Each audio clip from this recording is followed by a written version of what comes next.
The 2 line shows that it's a power on from the back.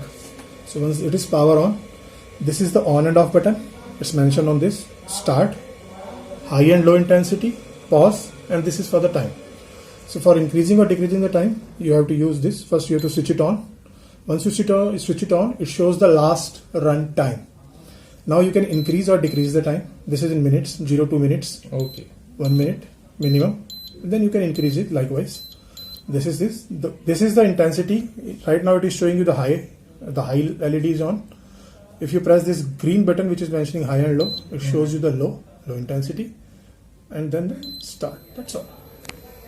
After 2 minutes, it will automatically switch off. Okay. And if you want to switch it off, then in between, in case if you want to play with the buttons, it is not possible. You have to pause it. Then only you can change, increase or decrease the time. Suppose in case after 2 minutes or after, if you see that it's not giving you the proper result within this time, you have to pause it.